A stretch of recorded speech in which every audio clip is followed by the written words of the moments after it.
बृहस्पतिवार के दिन जो भी स्त्री पुरुष व्रत रखे उसे चने की दाल मुनक्के से केले की जड़ में पूजन करें, दीपक जलाए, पीला वस्त्र पहने, पीले फूलों का प्रयोग करें, पीले चंदन का प्रयोग करें। ऐसा करने से विश्वदेव प्रसन्न होते हैं, अन्न पुत्र धन देते हैं, मनोकामना पूर्ण करते हैं। ऐसा मन में दृढ़ विश्वास रखना चाहिए। बोलो विश्वदेव भगवान की जय। कथा प्रारंभ। भारतवर्ष में एक राजा था, वह बड़ा दानी था। नित्य दिन मंदिर में दर्शन करने जाता, ब्राह्मण है, साधु की पूजा किया करता। यह सब बातें उसकी रानी को अच्छी नहीं लगती, न किसी को दान दमड़ी देती, राजा को भी ऐसा करने को मना करती। एक समय राजा शिकार खेलने हुए वन में गए हुए थे, घर पर रानी दासी थी। उसी समय विश्वदेव साधु का रूप धारण करके आए और भिक्षा मांगने लगे। तब रानी कहने लगी, हे साधु महाराज, मुझे ऐसे धन की आवश्यकता नहीं और रखने उठाने में मेरा सारा समय बर्बाद हो जाए और मैं आराम न कर सकूं। साधु बोले, हे देवी, तुम तो बड़ी विचित्र हो। संतान धन से कोई दुखी नहीं होता, पापी भी पुत्र धन की इच्छा करता। अगर आपके पास धन अधिक है तो भूखे मनुष्यों को भोजन करवाओ, प्याऊ लगवाओ, ब्राह्मणों को दान दो, कुआं तालाब बाबी सभी का निर्माण करो। अनेक अज्ञात धर्म कार्य करने से आपके कुल पर लोक में सार्थक हो, सुरक्षा की प्राप्ति हो। इन बातों से रानी खुश न हुई। बोली, मुझे ऐसी धन की आवश्यकता नहीं, मैं औरों को दान देती फिरूँ और मुझे आराम करने की मुझे अब सारा समय बर्बाद हो जाए। तो साधु कहने लगे, अगर तुम्हारी ऐसी इच्छा तो मैं बताता वही कार्य करना। बृहस्पतिवार के दिन घर को गोबर से लीपना, केशों को दूध को स्नान करना और राजा से कहना, हजामत बनवाए और धोबी के कपड़े धुलवाने डालें। इस प्रकार 7 व्रत करने से तुम्हारा सब धन नष्ट हो जाएगा और तुम आराम कर सकोगी। ऐसा कहकर साधु देवता वहाँ से अंतर ध्यान हो गए और रानी ने साधु के कहे अनुसार वैसा ही कार्य किया कि 3 विश्वत भीतर पाए उसका सब धन नष्ट हो गया और दोनों समय भोजन के लिए तरसने लगे, संसार में बहुत से दुखी रहने लगे। तब राजा रानी से कहने लगा, यहाँ पर मुझे सभी लोग जानते हैं, देश चोरी परदेश भी बराबर है। ऐसा कहकर राजा परदेश में चला गया। परदेश में जंगल में लकड़ी काट कर लाता और शहर में बेचता था। इसी जीवन को व्यतीत करने लगा। इधर घर पर रानी दासी थी, किसी दिन भोजन मिलता, किसी दिन जली पी कर रह जाती। एक बार 7 रोज बिना भोजन के व्यतीत हुए। तो रानी ने अपनी दासी से कहा, तू जा, पासी नगर मेरी बहन रहती, उसके पास तू चली जा, माँ से 5 सेर भेजर बांग्ला को समय के लिए तो गुजर जाएगा। रानी के जब वचन सुने तो दासी उसी समय उसकी बहन के घर चल दी। बहन के घर आकर कहने लगी, तुम्हारी बहन ने मुझे 5 सेर भेजर लाने के लिए भेजा है, लेकिन उसने कोई उत्तर न दिया, क्योंकि सूरज गुरुवार था और वह व्रत कर रही थी, कथा सुन रही थी। और रानी दासी ने अनेक को बार कहा, उसे उत्तर ना मिला। वह वापस चले आई। रानी से कहने लगी, तुम्हारी बहन तो बड़ी आदमी है, छोटे मनुष्यों से बात नहीं करती। जब मैंने उनसे अनेकों बार कहा, उन्होंने कोई उत्तर न दिया, मैं वापस चली आई। रानी कहने लगी, ईश्वर का कोई दोष नहीं, जब बुरे दिन आते हैं तो कोई भी सहारा नहीं लेता, भले बुरे का पता आपत्ति काल में लगता है, तो हमारे भाग्य का ही दोष है। तो इधर रानी की बहन ने देखा मेरी बहन की दासी आई, न जाने क्यों आई हुई। कथा को समाप्त करके विष्णु भगवान को नमस्कार करके और बहन के घर चल दी। बहन के घर आकर कहने लगी, हे बहन, तुम्हारी दासी गई, न जाने क्यों गई। वे बोली, बहन, तुमसे कोई बात छिपी ही नहीं है, मैंने 5 सेर भेजर लाने के लिए भेजा था, इसलिए। रानी कहने लगी, देखो, विश्वदेव सबकी मनोकामना पूर्ण करते हैं। देखो, शायद तुम्हारे घर में नाज रखा। जब रानी घर के अंदर गई तो एक घड़ा बड़ा भेजर का मिल गया। मैं पाकर बड़ी प्रसन्न हुई। तब दासी कहने लगी, हम रोज ही व्रत करते हैं, अगर इससे व्रत की पूछ ली जाए तो हम भी किया करें। तो रानी कहने लगी, बृहस्पतिवार के व्रत को कैसे करते हैं, इसके करने से क्या फल होता है।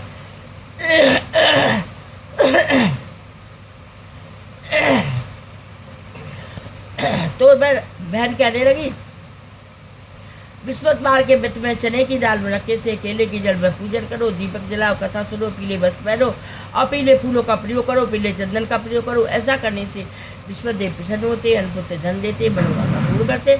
ऐसा मन में दृढ़ विश्वास रखना चाहिए। अब रानी ने निश्चय किया, हम ही गुरुवार का व्रत अवश्य करेंगे। 7वें रोज जब गुरुवार आया, उन्होंने व्रत रखा और घुड़शाला में जाकर चना गुड़ बीन लाई और उन्होंने व्रत किया। अब पीला भोजन कहाँ से है, बेचारी बड़ी दुखी। तब भगवान प्रसन्न होकर सुंदर 2 थालों में पीला भोजन लेकर आए और दासी को देकर बोले तुम्हारे रानी के लिए है। दासी पाकर बड़ी प्रसन्न हुई, रानी से बोली चलो रानी जी भोजन कर लो। मैं बोली तू हमारी व्यर्थ में हंसी उड़ाती है। बोली नहीं, एक महात्मा भोजन दे गया, अब वो तेरे लिए है, तू जाकर कर। तब रानी के बहन तब दासी कहने लगी नहीं, हम दोनों के लिए देकर गए 2 थालों में। तब रानी ने भगवान की आज्ञा मानकर भोजन करना प्रारंभ कर दिया। अब रानी के पास काफ़ी धन हो गया और फिर वह उसी प्रकार आलस करने लगी जैसे पहले किया करती। तब दासी कहने लगी पहले तुम इस प्रकार आलस करती थी, भगवान की कृपा से तुम्हें धन मिला है, फिर क्या किया जाए। रानी बोली कि अनेक आज्ञा धर्म कार्य करो, स्कूल, धर्मशाला, पाठशाला सब बनवाओ, कुंवारी कन्या का विवाह करवाओ।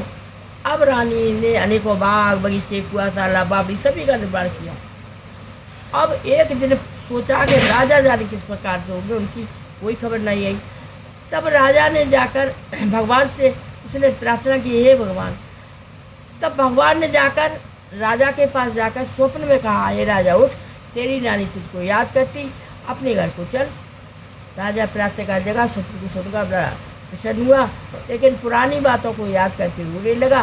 तत्काल उसी समय विश्वदेव साधु का रूप धारण करके उसके पास आए, आकर कहने लगे अरे लकड़हारे, तुम इस सुनसान जंगल में किस चिंता में बैठे हो। तो उसने राजा ने अपनी संपूर्ण कहानी बतला दी। महात्मा दयालु होते हैं। बोले देख, तेरी स्त्री ने विश्वदेव का अपराध किया था, इसलिए तेरी दशा हुई है। अब तू किसी प्रकार की चिंता मत कर, तेरी स्त्री ने विश्वदेव का व्रत करना आरंभ कर दिया है और तू मेरा कहा मानकर बृहस्पतिवार के दिन चने की दाल गुड़ जल लोटे में डालकर और केले की जल में पूजन करो, दीपक जलाओ, कथा सुनो, पीले वस्त्र पहनो, एक समय भोजन करो। तो वह कहने लगा प्रभु लकड़ी बेचकर इतना पैसा नहीं मिलता और मैं कौन सी कहानी कहूँ, मुझे कुछ पता नहीं है। तो भगवान कहने लगे, साधु कहने लगे तुम्हें चिंता करने की कोई ज़रूरत नहीं है। जब गुरुवार आए रोजाना इधर लकड़ी लेकर शहर में जाओ, रोज से दुगना धन प्राप्त होगा और बड़ी प्रकार भोजन कर लोगे, पूजन का सामान भी आ जाएगा। और कथा मैं बताता हूँ, कथा इस प्रकार से है कि प्राचीन काल में एक ब्राह्मण रहता था, उसकी स्त्री मलिनता के साथ रहती, न किसी का व्रत करती, न किसी को दान दमनी देती और ब्राह्मण ये तो बहुत दुखी थे। लेकिन भगवान की कृपा से उसके एक कन्या रूपी रतन पैदा हुई। कन्या पिता के घर बड़ी होने लगी और बड़ी होने लगी तो प्रातःकाल उठकर स्नान करके विष्णु भगवान का जप करने लगी। अब प्रतिदिन स्कूल को जाती तो मुट्ठी भर के जौ ले जाती, पाठशाला के मार्ग में डालती जाती, लौटते समय बिनकर घर ले आती। एक समय सोने के जौ को फटकर साफ कर रही थी, उसी समय उसके पिता ने देख लिया, कहा बेटी सोने के जौ को फटकने के लिए भाई सोने का सूप भी तो होना चाहिए। कन्या ने दूसरे दिन गुरुवार तक कन्या ने व्रत रखा और भगवान से प्रार्थना की, भगवान मैंने अगर पूजा सच्ची बसी की है तो मेरे लिए सोने का सूप दे दो। भगवान ने उसकी प्रार्थना को स्वीकार कर लिया। वह जौ फैलाती हुई जाने लगी और लौटते समय उसे सोने का सूप मिला, लाकर बड़ी प्रसन्न हुई। अब एक बार सोने के जौ को सोने के सूप में साफ कर रही, उसी समय किसी शहर का राजपुत्र होकर वहाँ से निकला, उसके रूपकार को देखकर मोहित हो गया। अब घर आकर उदास हो लेट गया। तब राजा मंत्री सहित उसके पास गए और कहने लगे हे पुत्र, तुम्हें किस प्रकार का दुख है, किसी ने तुम्हारा अपमान किया है, मैं वही कार्य बनूंगा जिससे तुम प्रसन्न हो। वह कहने लगा पिताजी आपकी कृपा से मुझे किसी प्रकार का दुख नहीं है, ना किसी ने मेरा अपमान किया, मैं उस लड़की के साथ विवाह करूँगा जो सोने के सूप में सोने के जौ को पटकर साफ करे। तो राजा ने कहा तू इस प्रकार की कन्या का पता बताओ, तेरे साथ विवाह अवश्य करा दूंगा। तब उस राजकुमार ने उसे ब्राह्मण के घर का पता बताया। तब राजा मंत्री सहित उसके घर गए। अब ब्राह्मण से सभी हाल कहा। ब्राह्मण भी कन्या विवाह राजकुमार के साथ करने को तैयार हो गया। अब विधि विधान पूर्वक कन्या विवाह राजकुमार के साथ हो गया। अब कन्या के घर से जाते ही घर में गरीबी के निवास, अन्न बड़ी मुश्किल से प्राप्त होता। ब्राह्मण ये तो बहुत दुखी। अब वो दुखी तो एक बार अपनी कन्या के यहाँ गए, कन्या ने बहुत सा धन देकर विदा कर दिया। अब राजा का सुख कुछ समय तो सुखपूर्वक बीता, फिर भैया हुए, फिर मैं अपनी कन्या कहने लगी तुम माता जी का यहाँ लिवा लाओ, उसे मैं विध बता दूँगी जिससे गरीबी दूर हो जाए।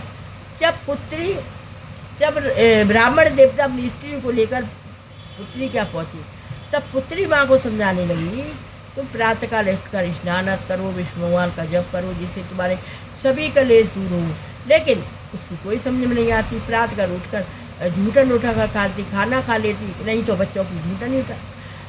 तब उसकी पुत्री पूजनों कह देती मैंने खाना खा लिया। अब उसे एक दिन गुस्सा आया, उसने अपनी माँ को कमरे से सारा सामान निकाल उस माँ को बंद कर दिया। प्रातःकाल निकाल कर स्नान करके विष्णु भगवान का जप कराया। अब उसकी ऐसी बुद्धि थी, वो मैं प्रत्येक गुरुवार को व्रत रखने लगी। अब व्रत के प्रभाव से वे धनवान हुई, पुत्रवती हुई, अंत में सुरभ लोक को प्राप्त हुई। इस प्रकार साधु देव ब्राह्मण देवता भी सुखपूर्वक सुरभ लोक को प्राप्त हुए। इस प्रकार कथा कहकर अब साधु देवता वहाँ से अंतर ध्यान हो गए। अब राजा ने निश्चय किया हम भी गुरुवार का व्रत जरूर करेंगे। जब 7 बजे जब गुरुवार आया, उन्होंने व्रत रखा। रोजा नहीं था, लकड़ी लेकर शहर में गए। रोज से दुगना धन प्राप्त हुआ। भली प्रकार भोजन को प्राप्त, पूजन का सावा है, कथा कही, पूजा की, भगवान प्रसन्न। अब दूसरा गुरुवार आया तो व्रती करना भूल गए। उसी दिन भगवान नाराज हो गए। तो उसी शहर के राजा ने विशाल योग आयोजित किया और शहर में मुनादी करा दी, कोई भी मनुष्य अपने यहाँ भोजन न करे, समझ जाए मेरे यहाँ भोजन करने आवे। शहर के सभी लोग भोजन करने गए, लेकिन लकड़हारा को देर से पहुँचा, इसीलिए राजा उसे घर ले जाकर भोजन करवा रहे थे। तो राजा रानी का हार खुटी पर लटका था। उसी समय हार खुटी निकल गई और जब राजा ने उस हार को नहीं देखा, उसी समय उसने सोचा रानी आई, उसने देखा मेरा हार नहीं है। उसने सोचा इस मेरा हार इसी में से चुरा लिया। उसी समय पुलिस को बुलवाकर और राजा को जेल खाने में डलवा दिया। अब राजा को जेल खाने में पड़ेगा, बड़ा दुखी रहने लगा।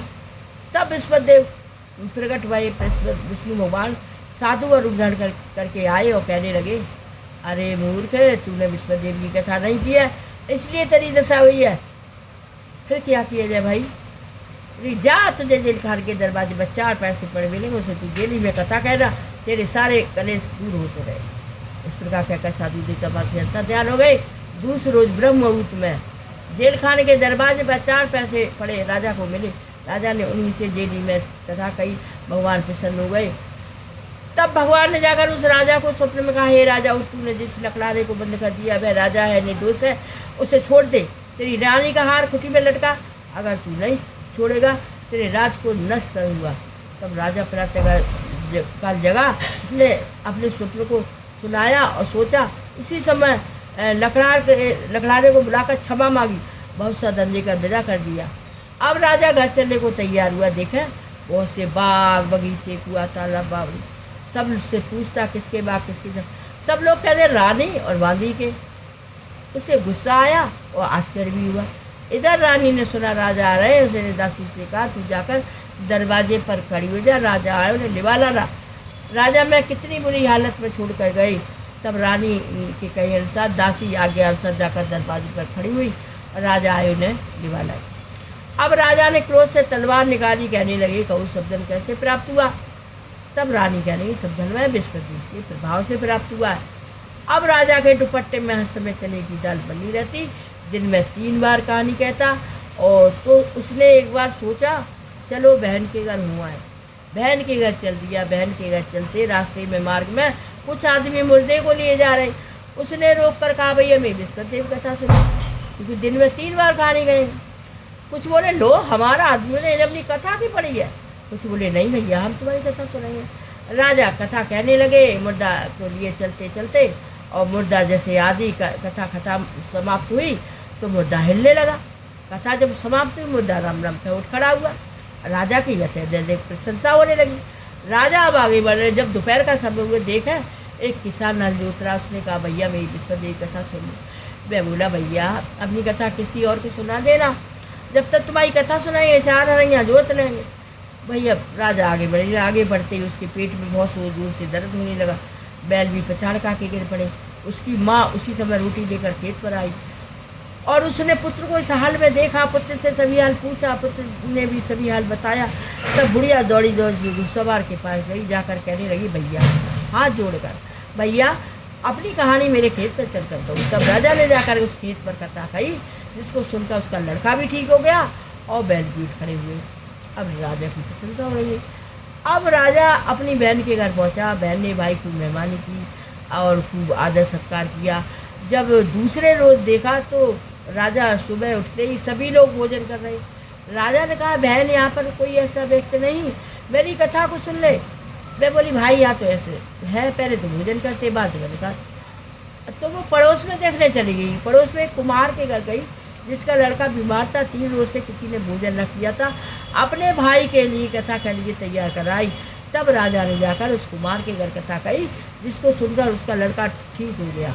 अब राजा की प्रशंसा और अधिक होने लगी। राजा बोला अपने बहन से, बहन हम तो बन जाएंगे भाई, अब तुम भी तैयार हो जाओ। बहन ने अपनी सास बोली, चली जा, मगर लड़कों को मत ले जा रहे, तेरे भाई की तो कोई औलाद ही नहीं है और तेरी भाभी ऐसी है, कहीं जो टोने न कर।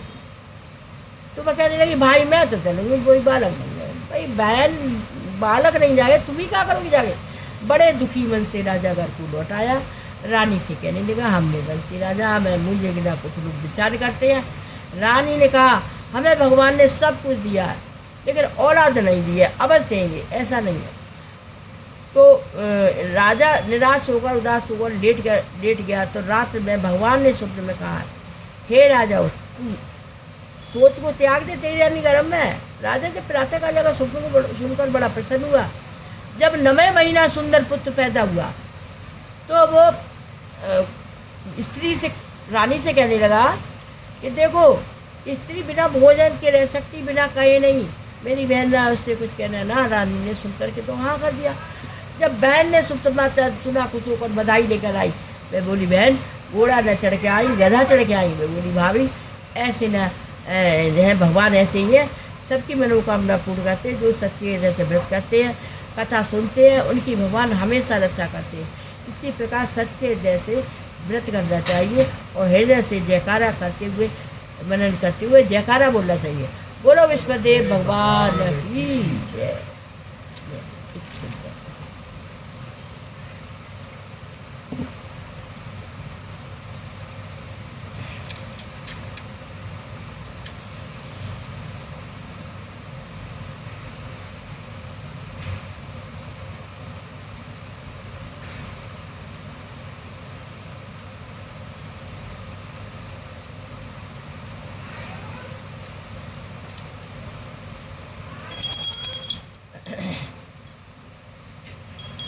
जय बृहस्पति देवा स्वामी, जय बृहस्पति देवा।